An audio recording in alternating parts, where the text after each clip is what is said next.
Agenda fiscal y finanzas públicas. De esto hablaremos en República.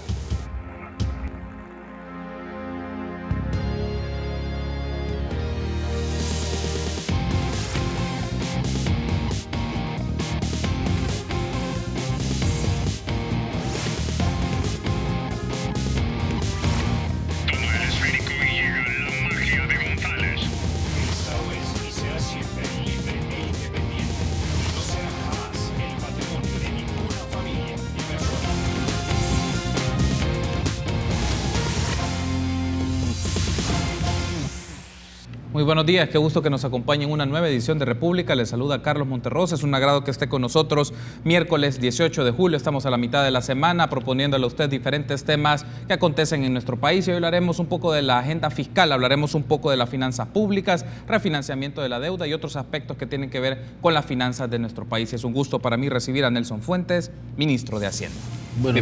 Buenos días Carlos, buenos días a todas las personas que nos acompañan esta mañana. Esperamos solventar cualquier consulta que tengan. Buenos días, ministro, bienvenido. Gracias por estar con nosotros esta mañana en República, en Canal 33, para hablar diferentes temas que acontecen de la agenda fiscal, de las finanzas públicas, del presupuesto general del Estado y diferentes aspectos sobre este tema. Aunque me gustaría que iniciemos con aspectos más de carácter coyuntural, si le parece, un poco sobre el presupuesto del Tribunal Supremo Electoral para las elecciones 2019. La semana pasada se presentó a la Asamblea Legislativa el presupuesto para el Plan General de Elecciones Presidenciales 2019 por un monto de 27.5 millones de dólares. Me gustaría que empecemos con esto. ¿Cómo se diseñó este presupuesto? ¿Bajo qué criterios se definió que la cantidad formulada es suficiente para cumplir este Plan General de Elecciones? Bueno, Carlos, en primer lugar, yo creo que esta formación del presupuesto del Tribunal Supremo Electoral se llevó a cabo bajo una dinámica distinta. Desde el inicio que el Tribunal Supremo nos comenzó a mandar una serie de datos, pues comenzamos a tener mucha comunicación con los equipos técnicos y con la presidencia del tribunal para solventar muchas dudas, ¿no? Al principio se dieron una batería de información que no nos decía, digamos, cuáles eran los programas que se iban a tratar en el presupuesto del tribunal. Después solicitamos esa información y nos mandaron ya con detalle, digamos, los distintos programas que incorporan el presupuesto del tribunal.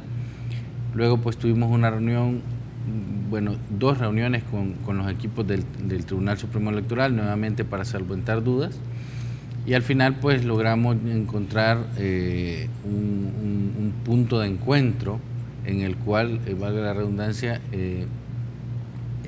terminamos que el presupuesto iba a rondar los 27.5 millones, ¿no? Entonces, este presupuesto tiene base tres criterios, digamos. Primero, el criterio básico, que es la información con la que el mismo tribunal nos ha brindado, y que esta información pues cumple con los objetivos que ellos tienen planteados. Segundo, tiene parámetros de la elección del año 2014, en las cuales corresponden, digamos, los rubros presupuestarios a la propuesta electoral.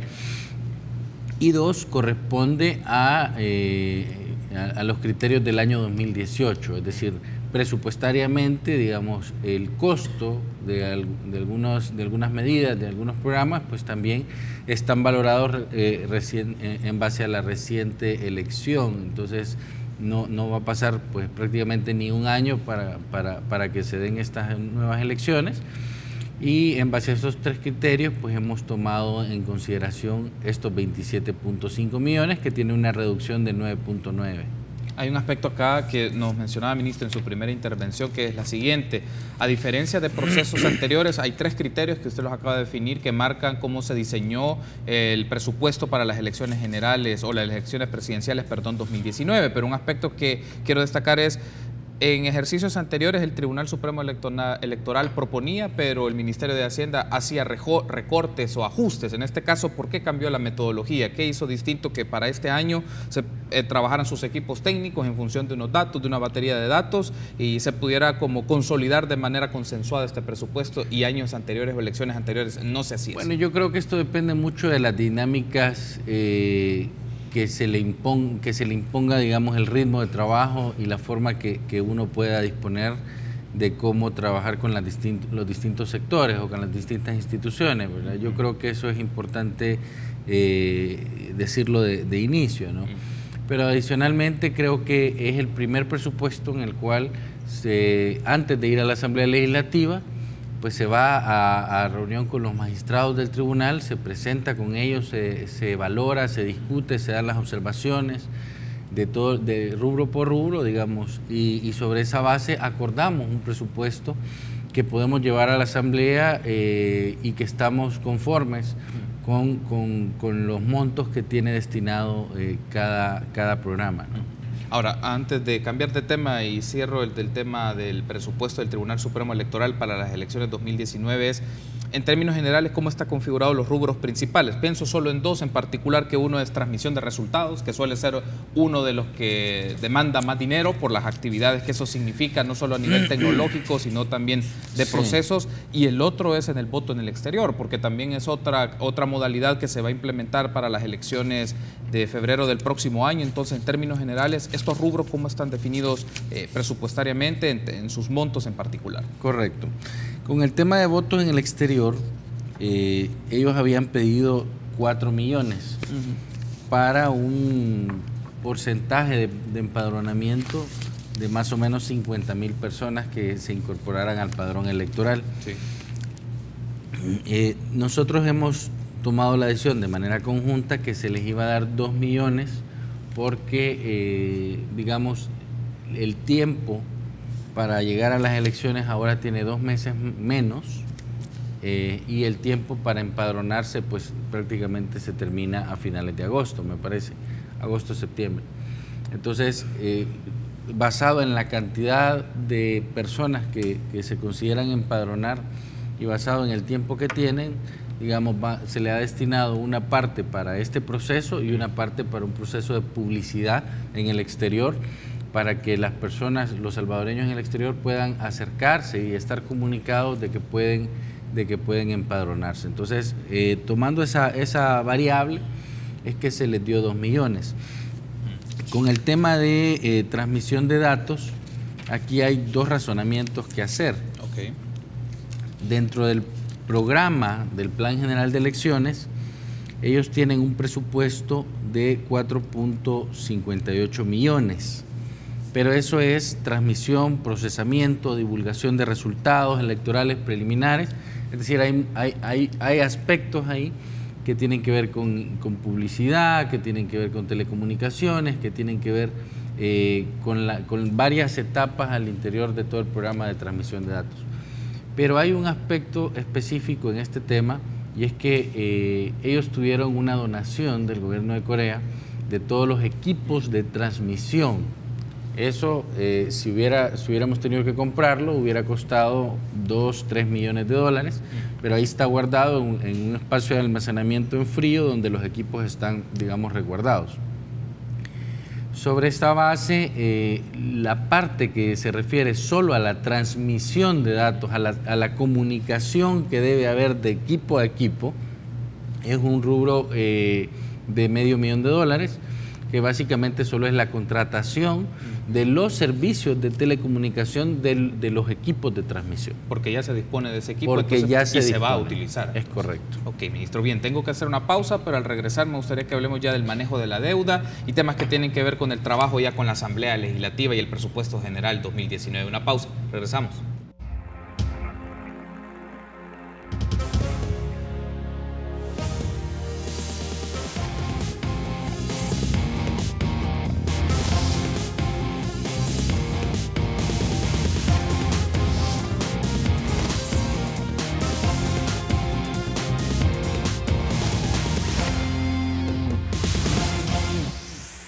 Gracias por su preferencia y seguir junto a nosotros en República. Continuamos platicando con Nelson Fuentes, ministro de Hacienda. Lo hemos hecho en el primer bloque un poco sobre el presupuesto del Tribunal Supremo Electoral para las elecciones del próximo año, las elecciones presidenciales de 2019, y nos ha dado los datos en función de cuánto es el monto definitivo, 27.5 millones de dólares, y la distribución en rubros particulares como la transmisión de resultados, el voto en el exterior y otros aspectos concernientes a ese proceso de trabajo y elaboración de dicho presupuesto. Ahora hablemos un poco, ministro, del tema del manejo de la deuda. Ya ha pasado más más de un mes y medio que el Ministerio de Hacienda presentó propuestas de decretos para refinanciamiento de la deuda. Uno es por emisión de títulos valores por 800 millones, que es deuda, pasar la deuda de corto a largo plazo de las LETES, y la otra es por 2.457 millones, que es pago de deuda interna, externa, eurobonos, entre otros. Pero quiero consultarle en particular sobre esto. Hace más de un mes estuvo con nosotros Donato Baquerano, diputado de la Comisión de Hacienda del Partido Arena, y nos mencionaba que para lograr la aprobación, sobre todo en el tema de las LETES de los 800 millones de dólares,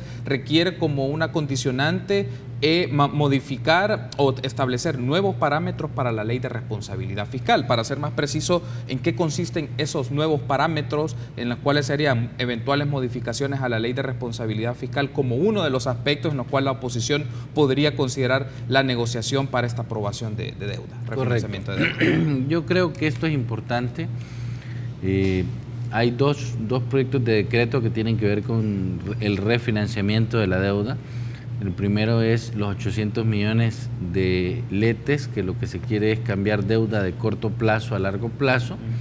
Y el segundo son los 2.457 millones, que es deuda externa e interna, que se vence o que sus vencimientos son en los próximos 5 años, ¿no?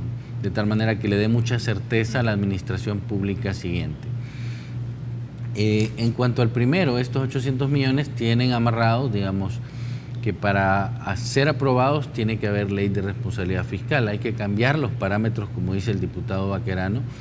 Creo yo que esto es importante porque las cuentas nacionales o la ley de responsabilidad fiscal nos aclaraba que en el momento en que se cambiaran las cuentas nacionales tenía que haber modificaciones en los parámetros fiscales. ¿Por qué? Porque una razón PIB, o digamos la deuda entre PIB es diferente, el déficit fiscal entre PIB es diferente, entonces la carga tributaria es diferente, las metas de gasto son diferentes, entonces hay que modificar los parámetros que tienen relación con el Producto Interno Bruto porque las cuentas nacionales son distintas. Entonces yo creo que eso es importante hacerlo. También hay una discusión sobre cuál es el porcentaje de LETES que debe de quedar, digamos, en la ley de responsabilidad fiscal. Ahí actualmente es de 30, si esto se cambia automáticamente pasa a 20. Hay algunas personas que consideran que esto tiene que disminuirse más, lo estamos valorando. ¿Qué tamaño de ajuste debe garantizarse en la próxima administración pública para que sigamos teniendo finanzas públicas sanas? Entonces, esto ha sido un tema muy técnico que con los equipos de Hacienda he tenido pues que valorar mucho. Ya tenemos la propuesta prácticamente lista. Yo estoy esperando, bueno, pues que el presidente ya me autorice, digamos, llevar esta propuesta de ley a la Asamblea, que lo que va a hacer es darle sostenibilidad fiscal a las finanzas públicas en los próximos 10 años. Es decir, seguir dándole orden, como lo ha hecho la actual ley de responsabilidad fiscal, mantener parámetros de cuál es el crecimiento de las remuneraciones, cuál es el crecimiento de los bienes y servicios, de tal manera que la economía no puede crecer menos que el consumo, o dicho de otra forma, las remuneraciones del sector público no financiero no pueden crecer más que la economía, porque no hay economía que lo aguante. El gasto de los bienes y servicios del Estado no pueden crecer más que la economía, porque no hay economía que aguante un crecimiento acelerado del gasto más allá de lo que crece la economía. O sea, en función de lo que me está mencionando en este momento, ministro, implicaría entonces o recortes o disminuciones en el tema de salarios. ¿Usted me corregirá en el tema de salarios o en el tema particular de ciertos bienes y servicios que adquiere el Estado? Fíjese que ni recortes ni disminuciones. Es que la tasa de crecimiento del gasto público sea menor a la tasa de crecimiento de la economía. Es decir, el gasto puede seguir creciendo porque es necesario que año con año el gasto público crezca, pero esa tasa de crecimiento del gasto no puede crecer más que lo que la misma economía da para crecer. ¿Ya? Porque entonces se genera un problema de desequilibrio fiscal. El desequilibrio lo que va a generar es un incremento de déficit fiscal y un incremento de deuda pública. Y nosotros tenemos que mantener esa regla para mantener equilibrada las finanzas públicas. Me ha mencionado que esto está pronto de llevarse a la Asamblea Legislativa. ¿Ha estimado en qué momento lo va a hacer? Yo espero llevarlo antes de que termine el mes, ¿verdad? Para que podamos ver este tema en el mes de agosto. Pero sí, digamos, me quedo pensando que los 2.400 millones hubiera sido importante que se aprobaran antes de que cerrara el mes de julio. ¿Por qué? Porque la ventana que yo tanto menciono que tiene El Salvador ahora, no sabemos cuándo se va a cerrar. En el mes de septiembre la FED tiene reunión para establecer cambios en incremento de la tasa de interés del Tesoro en los Estados Unidos, y eso nos puede generar alguna repercusión. En la medida que nosotros hubiésemos podido tener esta aprobación, pues era importante avanzar con todos los procedimientos técnicos que hay que llevar a cabo antes de salir al mercado internacional, ¿no? Entonces, ¿qué pasa este día? Bueno, ¿qué pasó el año pasado? En enero del año pasado, nosotros emitimos a una tasa de 8.6250 en un plazo de 12 años. ¿Qué pasa si queremos salir al mercado hoy día?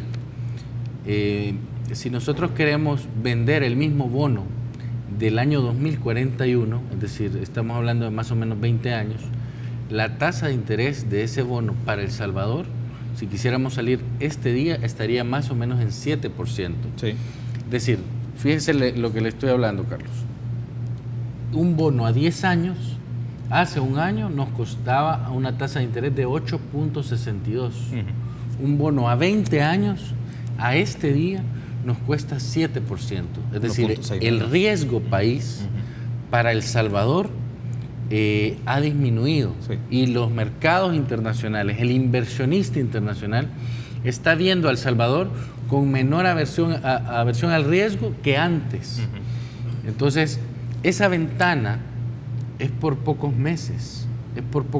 Si no aprovechamos esa oportunidad que tenemos de salir al mercado internacional con mejores condiciones crediticias, con buscar un plazo de 30 años, es muy probable que después no lo tengamos. Y ese es el anuncio que yo he venido mencionando mes a mes, de la importancia de que se apruebe esta estrategia de financiamiento, porque vamos a perder la oportunidad, porque una vez que entremos a la carrera electoral, que estamos hablando de noviembre en adelante, pues prácticamente ya no va a haber posibilidad de que El Salvador pueda salir al mercado hasta que haya cambio de administración. ¿Por qué? Porque el inversionista también es muy sensible.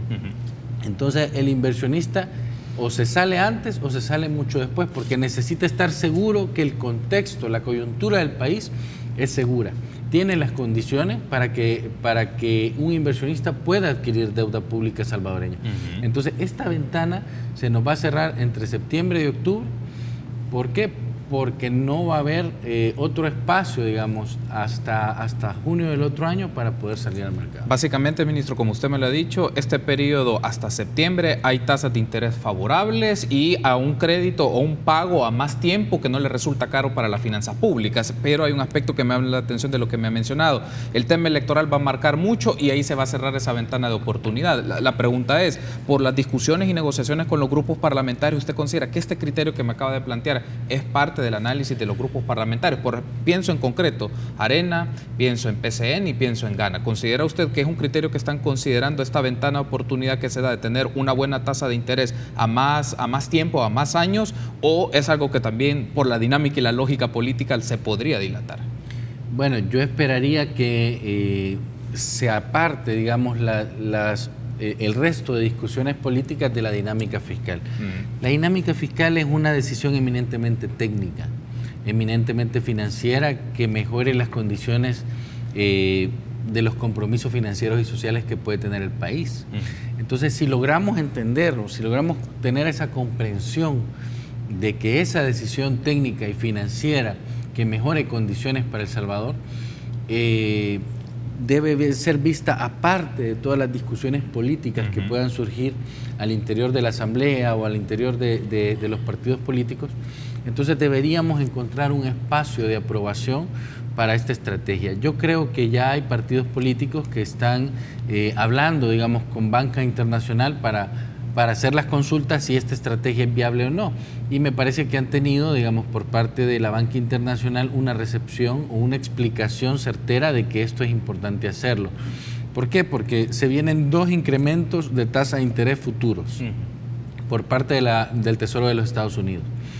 Eso nos va a desmejorar el perfil.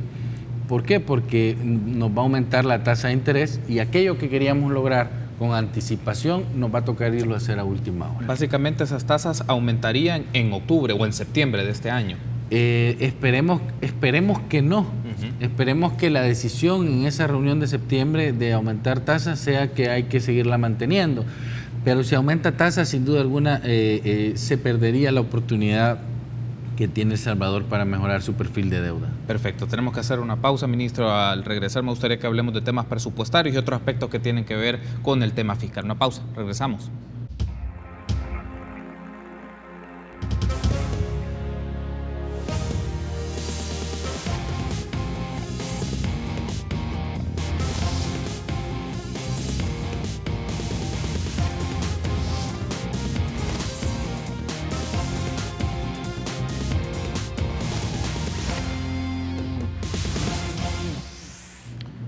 Gracias por continuar junto a nosotros en República. Seguimos discutiendo temas de carácter fiscal con Nelson Fuentes, ministro de Hacienda. Y ahora hay un aspecto que quiero consultarle, ministro, porque es un tema que ha estado en discusión desde la semana pasada. En República hemos tenido a la ministra de Economía para hablar sobre esto, es sobre el proyecto de ley de zonas económicas especiales. Este documento fue presentado hace pocos días en la Asamblea Legislativa y le quisiera consultar particularmente cómo participó el Ministerio de Hacienda en la elaboración de este proyecto de ley de zonas económicas especiales. Bueno, a nosotros se nos comenzaron a hacer algunas consultas a partir del mes de marzo de este año. Venimos trabajando con el Ministerio de Economía en temas como se le solicitó un estudio de factibilidad, se le hizo una valoración del gasto fiscal, del gasto tributario que esto puede generar, se hicieron algunas recomendaciones de política fiscal, se le presentaron algunas experiencias, perdón, y en el mes de mayo, el 26 de mayo me parece, nosotros le dimos una última opinión a la reforma de ley. Sí. Y sobre esa base, entiendo, la ministra ha presentó junto con el vicepresidente de la República una propuesta de zonas económicas especiales. En este sentido, yo creo que lo he dicho, digamos, en algunos medios, cuando me lo preguntan, es difícil, digamos, para la administración hacendaria tener una concepción de un espacio grande, como son 26 municipios, y dar incentivos fiscales, digamos, porque tenemos mucho temor en materia de control fiscal, ¿no? Y de cómo se va a relacionar en espacios tan amplios lo que es grabado y lo que no es grabado, digamos. Entonces, pero al final, digamos, debemos comprender que esta es una decisión de política pública, de política económica, en la cual pues el gobierno y el Estado en sí mismo han hecho una apuesta por desarrollar una zona económica específica, y sobre esa base hay que entender que la política fiscal debe estar como un paso atrás. Primero está la política económica, y la política económica dice, hagamos esta zona económica. Y entonces, cómo la política fiscal se ve inmersa en esa política económica, es la definición que nosotros debemos de tener con claridad, ¿no? Entonces, aquí hay un tema. ¿Cuál es el objetivo de la zona económica? La zona económica busca crecimiento, desarrollo y empleo. Si eso al final de 10 años, digamos, a la vuelta de 10 años, se define que efectivamente logró cumplir con la dinámica de empleo, logró cumplir con la dinámica de crecimiento, logró cumplir con la dinámica de desarrollo, pues qué bueno, porque es una zona, digamos, que requiere desarrollo, que tiene mucho potencial. Toda la zona costera pues tiene de las mejores playas que he conocido, tiene espacios amplios de terreno que son aprovechables. Tiene una finca, digamos, por ejemplo, de Marañón, que yo no sé cuántos kilómetros uno recorre y la finca de Marañón no termina nunca, ¿verdad? Entonces, qué sé yo, es una zona muy rica en agua, en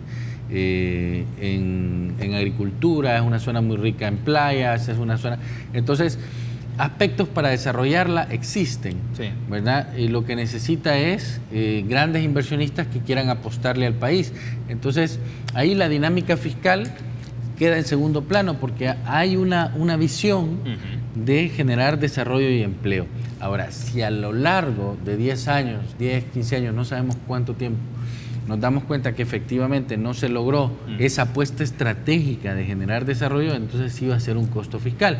Esa relación no la podemos valorar ahorita, pero el costo-beneficio de esa relación la vamos a valorar una vez que comience a implementarse la zona económica. Se lo planteo de esta manera, ministro, porque esta propuesta y las características que tiene va a generar debate, no solo en el tema económico, de desarrollo territorial, ni en el tema fiscal, como usted lo ha planteado, que tiene un segundo plano si se ve de que la política económica es primero, pero se lo planteo así. Usted me mencionó que les presentaron un estudio de factibilidad, pero el Ministerio de Economía les proporcionó a ustedes detalle de las inversiones y de propuestas de negocio. ¿Por qué se lo planteo? Porque requiere, usted ha mencionado, si hay buenas inversiones, eso se va a retribuir, si lo vemos bajo esta lógica, pero implica también que el Ministerio de Economía sondeara que tienen inversiones favorables o propuestas de negocio. ¿Se los presentaron a ustedes? Ellos plantearon que tienen algunos inversionistas que están, digamos, con algunas intenciones de invertir en la zona, pero no llegamos a ese grado de discusión con el Ministerio de Economía. Ahora, otro de los aspectos aquí es, y eso sí tiene que ver directamente con la hacienda pública, porque el proyecto define una serie de incentivos fiscales en diferentes ámbitos, particularmente, bueno, exenciones de impuestos a la importación, exenciones de transferencias de bienes inmuebles, exenciones municipales, de impuestos sobre la renta por 25 años, de impuestos sobre la renta de utilidades y dividendos, entre otros. O sea, una diversidad de incentivos fiscales. La pregunta es acá, ministro, es, ¿el Ministerio de Hacienda les dio a ustedes un tipo de informe o documentación de por qué hacer esta diversidad de incentivos fiscales en estas zonas? Bueno, esas son de las cosas que nosotros, digamos, valoramos como Ministerio de Hacienda, es decir, por qué la diversidad de sectores, la técnica en incentivos fiscales nos dice que deben ser temporales y decrecientes, pero le voy a decir la verdad. No hay ningún país en el mundo que cumpla con la técnica. Es decir, ¿por qué? Porque siempre buscan un incentivo fiscal para que los sectores sean más competitivos. Hay otras razones para que los sectores sean más competitivos. La infraestructura de la zona, las telecomunicaciones, los servicios, la formación laboral, las leyes laborales, las leyes ambientales, todo el contexto que va a desarrollar una zona en específica en cualquier país del mundo. Entonces, un incentivo fiscal es solo una parte de la decisión que pueda tomar un inversionista, pero el inversionista también tiene que ver temas de seguridad, temas de cómo está, digamos, el país, la pobreza, etcétera, ¿no? Entonces, yo creo que la razón es que un incentivo fiscal se le da a economías crecientes, a sectores crecientes que se quieren desarrollar en zonas o en una zona territorial específica en un país, o durante el tiempo que dure la inversión que se quiera llevar a cabo. Es decir, si yo voy a hacer una inversión que la voy a recuperar, digamos, en 10 años, durante esos 10 años yo debería de dar una exención de impuestos. El tema es que los países cada vez más aumentan los periodos de exención de impuestos sobre la renta y superan las razones técnicas que puedan tener los incentivos fiscales. Entonces, yo debo comprender que la razón por la cual se genera, digamos, esta exención de impuestos sobre la renta tan larga es porque hay otros países que probablemente así la tienen, ¿no? esa fue la decisión que se tomó en el proyecto de ley y será, digamos, la discusión en la Asamblea la que va a dar la aprobación o no de esto. También se lo menciono porque eventualmente los diputados le pueden requerir su presencia en la comisión para hablar sobre este tema en particular, pero insisto porque Proesa, por ejemplo, Sigfrido Reyes ha mencionado que este es uno de los aspectos importantes y entre más incentivos, eso es como mayor atractivo se vuelve para el inversionista, y se lo planteo de esta manera, ministro. ¿Existe un sustento técnico, documentos o respaldos que nos puedan decir que brindar incentivos fiscales a los inversionistas se materializa un impacto de desarrollo para esa zona? O sea, más incentivos fiscales generan más desarrollo en estas zonas. Eso depende mucho del contexto de los países, es decir, cada país es diferente, cada cultura es diferente. Hay países que no necesitan incentivos fiscales para poder desarrollar zonas. Hay inversionistas que no necesitan incentivos fiscales para poder desarrollar zonas. Hay inversionistas en turismo, grandes inversionistas en México que trabajan en Centroamérica, que han sido muy claros en decir, no, a nosotros no nos interesan los incentivos fiscales, lo que nos interesa es que la infraestructura a donde yo voy a poner el hotel o la cadena hotelera esté desarrollada, que la calle llegue justo a donde yo voy a poner el hotel, que los servicios lleguen justo a donde yo voy a poner el hotel. Entonces, esas son decisiones que el mercado mismo nos va dando. Es decir, los inversionistas, los mercados, los países, todos son distintos, y lo que había que pensar aquí es cómo desarrollar una zona que está prácticamente que no crece. Que es mucho zona rural, que en muchos aspectos pues no han logrado potenciarse.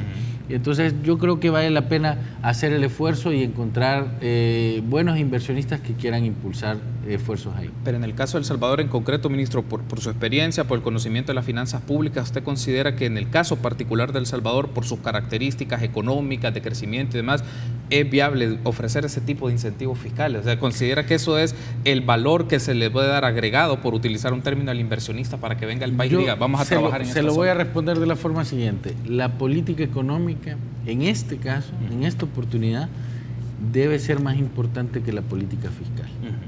Y eso nos debe dar los razonamientos para decir, hay que hacer algo adicional para poder crecer, para poder generar crecimiento en el país. Y le voy a dar un ejemplo. Portugal, cuando la crisis económica internacional, Portugal, en vez de hacer ajustes fiscales, que era la medida a nivel internacional que había que hacer, Portugal comenzó a desarrollarse, incrementó el gasto público, incrementó y dio más ventajas a los sectores productivos, y así salió Portugal de la crisis económica, a diferencia de todo lo que hicieron el resto de países en el mundo. Entonces hay que hacer cosas distintas para poder sobresalir. Yo creo que es una oportunidad, no hay que desaprovecharla, y ojalá que tengamos inversiones positivas para generar esos grandes objetivos. Cierro con esto, ministro, para ver este tema. Tendremos otras oportunidades, espero, para seguir platicando sobre este tema y también el presupuesto general del Estado, pero para un país como El Salvador y sus características, ¿es viable para las finanzas públicas tener diversidad de incentivos, o el tema tributario sea mucho más flexible para empresas e inversionistas, cuando por otro lado lucha contra la elusión fiscal y su nivel de endeudamiento es considerable? Es decir, yo creo que no hay que dejar de lado y hay que ver las cosas con distinto enfoque. Una cosa es que El Salvador está llamado a generar incentivos que llamen a la inversión privada. Eso hay que tomarlo, porque este país necesita crecer.